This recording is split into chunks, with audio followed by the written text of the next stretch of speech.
Pemirsa, Indonesia mencatat kemenangan bersejarah dengan mengalahkan Arab Saudi 2-0 dalam laga kualifikasi Piala Dunia 2006. Dan hasil ini membuat Indonesia kembali berjaga asa untuk menatap Piala Dunia. Lalu apa evaluasi dari penampilan Indonesia semalam? Kita akan membahasnya dengan pengamat sepak bola, Fenard Huta Barat. Selamat siang, Bung Fenard.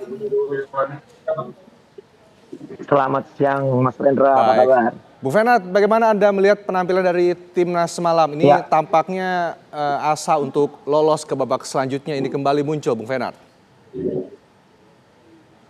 Iya, saya pikir penampilan semalam sangat luar biasa bagi jajaran tim dari Sintayong. Ya, kita melihat semua pemain bisa tampil sangat luar biasa. Tidak bisa highlight satu persatu, tapi saya pikir semua bermain sangat baik dan menjadi tanggung jawab di mana pemain ini mengerti bahwa ketika mereka harus bertahan, mereka bertahan. Dan yang paling menarik adalah bagaimana ketika kita lihat tiga pemain depan ini bermain free roll ya, di mana strike juga bermain free roll. Kita tidak punya yang namanya striker murni. Kita nampak seperti bermain false nine tanpa striker, dan semua pemain bisa melakukan kerjanya dengan begitu bagus ya. Di awal-awal kita lihat bagaimana juga ada kesempatan Marcelino untuk cetak gol, tapi masih terkena tiang gawang, dan berikutnya kita lihat bagaimana gol yang diciptakan oleh Marcelino ini membuat asa yang sangat luar biasa, semangat yang luar biasa bagi para pemain Indonesia untuk bisa meraih kemenangan di pertandingan kemarin.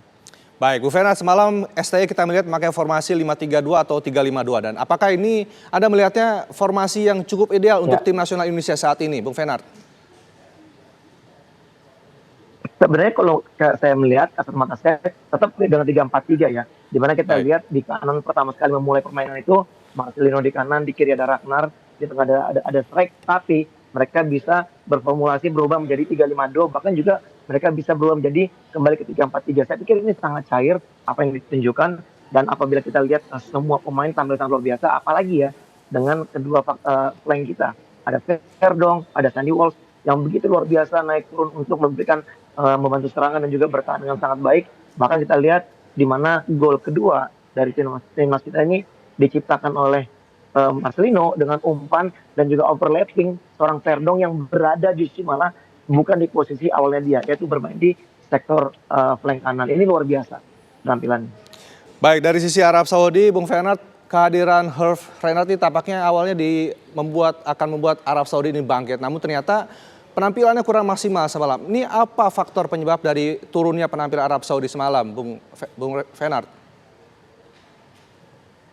Kalau saya bilang bukannya turun ya, ini kita tahu ini pelatih ini adalah pelatih yang kemarin digantikan oleh Mancini, dan akhirnya karena memang sudah di tengah-tengah babak kualifikasi tidak mungkin lagi mengganti pelatih baru, sehingga Herve diambil lagi dan diharapkan bisa untuk merubah performa permainan daripada Arab Saudi. Tapi kalau saya bilang tidak ada penurunan dari Arab Saudi. Mereka bermain layaknya negara-negara Timur Tengah dengan kemampuan skill individu, tapi kalau saya bisa katakan bahwa Indonesia lah yang bermain sangat luar biasa, sehingga penampilan permainan dari Arab Saudi tidak keluar. Kita berani bermain terbuka di pertandingan ini karena apa? Karena kita perlu gol, dan itu nyatanya ketika kita bermain terbuka, kita berani melakukan pressing di atas, Arab Saudi tidak bisa berkembang permainannya. Ini kunci sukses dari tim dari Sintayong.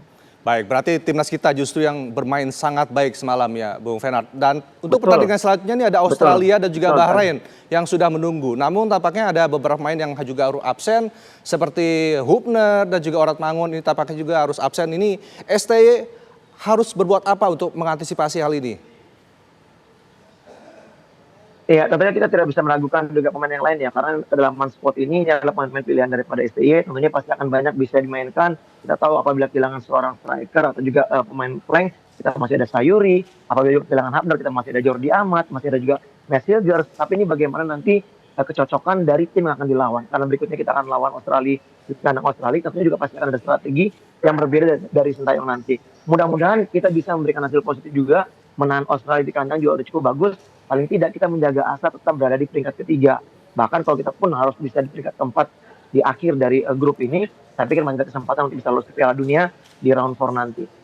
Ya, walaupun bisa kita bilang kita semalam ini bermain cukup gemilang ya, Bung Fenard. Namun mungkin ada evaluasi apa nih yang harus dilakukan oleh STY untuk pertandingan selanjutnya? Ya, kalau saya melihat mungkin secara garis besar ya, permainan transisi cukup bagus, tapi mungkin masalah konsentrasi dan juga masalah tingkat emosional. Terutama saya meng-highlight ini masalah dengan Hubner ya. Hubner kadang-kadang kan memang temperamental ya. Kadang juga bisa merugikan juga bagi pertahanan sendiri, sehingga beberapa kali kita lihat Itses juga selalu menegurnya, dan kartu kuning kedua didapat ini juga karena memang begitu temperamennya Hubner, dan harapannya nanti ketika bertanding di berikutnya siapapun yang dimainkan bisa sedikit meredam emosionalnya sehingga kita bisa memberikan hasil positif dan juga menjalankan instruksi dari Sintayong dengan benar.